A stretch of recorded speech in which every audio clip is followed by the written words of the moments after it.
blue troopers. Whew. All right. I did not realize the time gone. It's after 9 o'clock already. We had things to do today, so I got a little bit of a late start, but when I got in here, I got productive. I got the wingtip floats to the Felixstowe assembled and painted. They're hardening now. And of course, working on the airplane today, I managed to break a couple of the cables, which is going to happen, but I also patched up some of the other boo-boos and got the ailerons are on and hardening now. I pre-painted them and everything because it was since it was going to be hard to get to them once they were in. And I actually did a little weathering on the bottom of the airplane and stuff. So got the tail finished, got the rudder hooked up and everything, and that was fun. So we're starting to probably get a little bit towards the home stretch. I played with that Alclad today. I just I took that old Revell model Convair shuttlecraft and I sanded it down, cleaned it, washed it, and then I put just the black lacquer on it. I'm waiting until the base coat. It says the best to wait overnight, so I'll probably work with the actual silver parts tomorrow. And when I was done after the second coat, I realized I'd missed a few spots, and even though it's clearly made for airbrush, and the stuff flows very nicely. It's very thin. It's like, I think it's like the way I've had Floquil described to me. I've never used Floquil. I should get some and try it.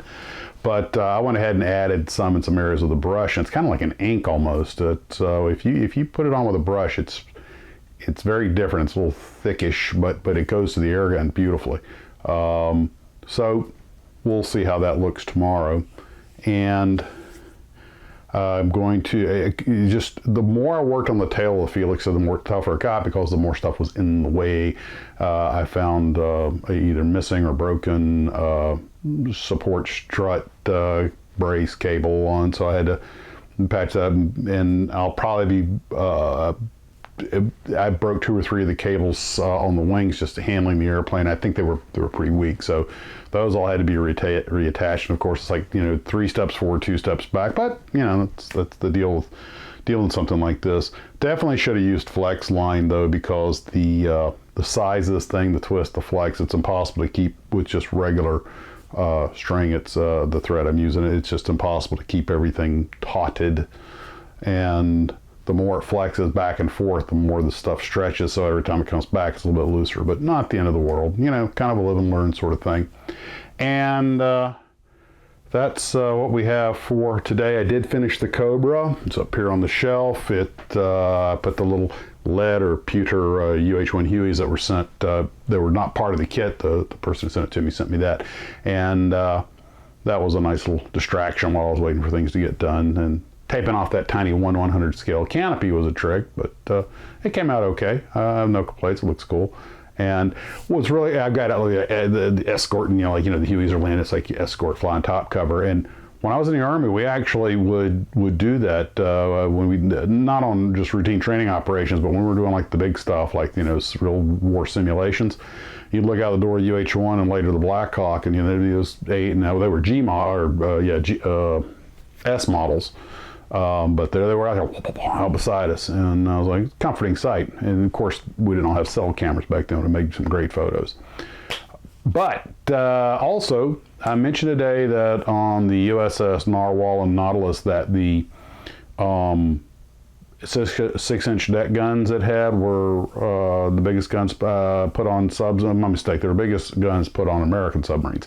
The French actually had a submarine with a pair of 8-inch guns in a turret, so that's different. And both of them were the interwar idea of the submersible crew. They were called sub-cruisers. It was the idea of the basically submersible destroyer or cruiser, and when you put 8-inch guns on it, you're up in cruiser territory there. So that's what we have for tonight. I got to scoot, and I hope you guys are having a wonderful evening. I look forward to getting some more work on this done today, starting with repairing whatever. You know what? I think we're going to save repairing what I've broken until I get closer to getting done. Otherwise, there's a chance it just may break it again. And actually, I'm getting to the back couple of pages now. It's you get so focused on what you're doing, you kind of lose sight of the fact that you've gotten as far as you have. And you're like, oh, look, we're at the back of the book. Here's a question for you. Have you ever been so focused on working on a kit, you're doing the details, you get you get this thing put on, and okay, and you go and look for the next step, and then realize, oh, I'm done. So tomorrow the stabilizer go up top of the wings. I have the clamps there now, so I can't put them on. They're already painted, and those rigging the ailerons and the stabilizers, getting the sponsons mounted. Then I got to put in some rigging on the nose that goes out of the wings, some control cable rigging, and then the machine gun mounts and some position lights and things like that. So, and then then decal it. Well, the very last thing I plan to do is put the little pilot's windshields on it, because I don't want to risk, they're very fragile. I don't want to risk messing them up or breaking them off and losing them. So, still got to put the little sawhorses together. They have 3 sets of sawhorses, or 3 sawhorses, 1 under each wingtip and 1 under the tail. And of course, we also have the dolly that it goes in. That's all made to go together. So, unless you could had that stuff, that gel stuff, you could of course always put it in the water. But I was reading the book, I realized they actually made a 3-wing version of one of those, a triplane. They only made 1. I guess it wasn't terribly successful, but that was interesting. Okay, that's it for now, guys. Talk to everybody later. Hope you have a great evening, and model on.